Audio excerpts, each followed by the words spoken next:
Salut tout le monde, je suis super stressée pour vous retrouver aujourd'hui sur une nouvelle vidéo et du coup ma première vidéo sur ce compte-là pour vous faire un book haul.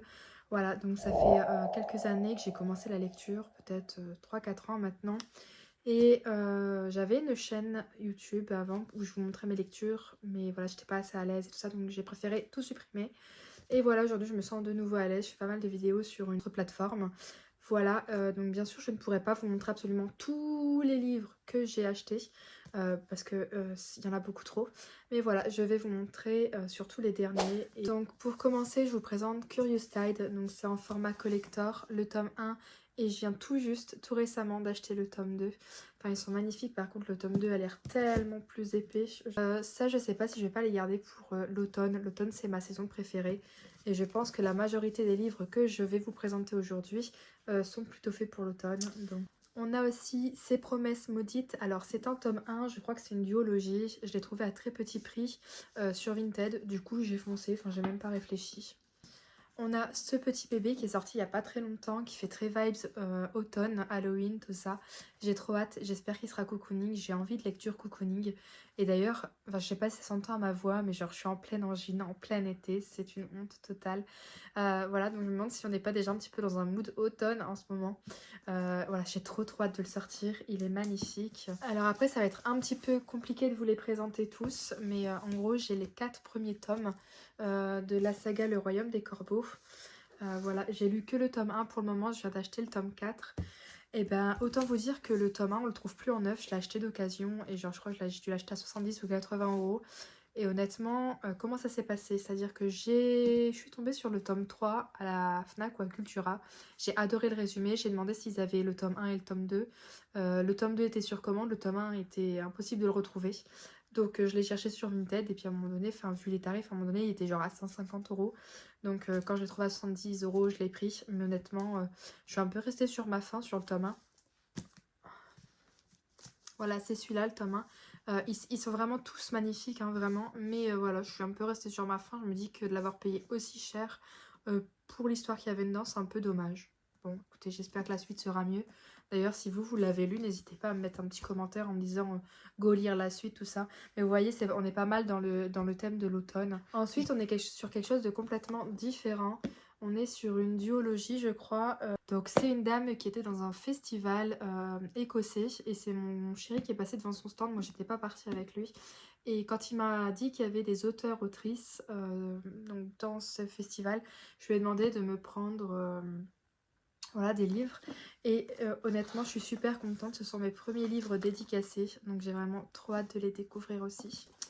Ça, c'est pareil, c'est un livre qui m'a l'air tellement cocooning.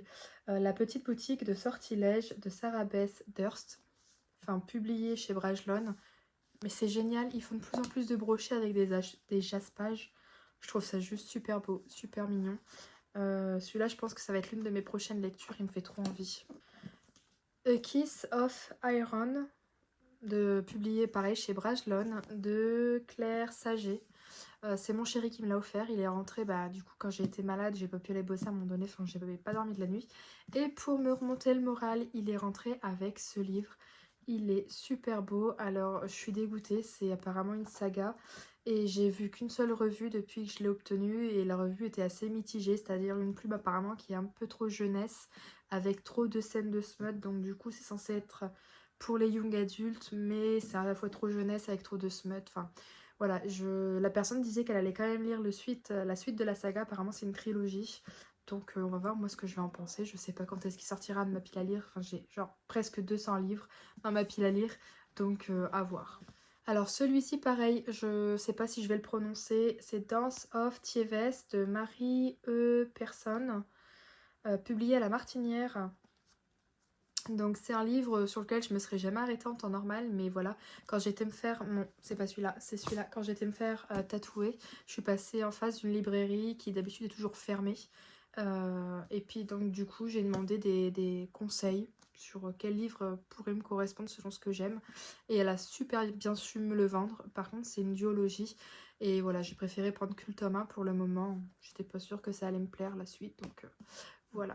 Plein ciel, il est juste magnifique, c'est dans la même librairie que le livre précédent. Ce livre-là, ça faisait un moment que je voulais l'acheter parce qu'il est juste magnifique.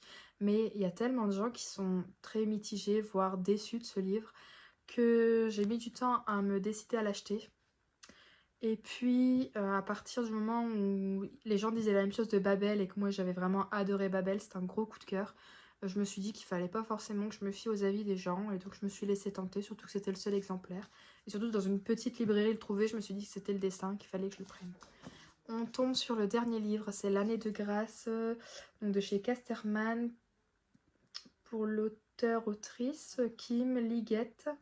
C'est un livre dont j'ai entendu parler il y a vachement longtemps, peut-être 1, 2, 3 ans. Je l'avais vu en format poche, l'histoire m'avait vachement donné envie. Pareil, une vibe assez automnale finalement. J'ai trop envie de découvrir cette histoire. Je pense qu'il sera lu cette année, là en automne. Puis il n'est pas très long, hein. À peine plus de 400 pages, enfin moins de 450 pages, ouais, c'est ça. Donc je pense qu'il va se lire très très vite. Enfin, c'est une pépite. Voilà, donc j'espère que cette vidéo n'était pas trop longue pour vous, que j'ai assez bien su vous montrer les livres. N'hésitez pas à me donner des conseils pour mes prochaines vidéos. Je vous fais des bisous et je vous dis à bientôt. Salut!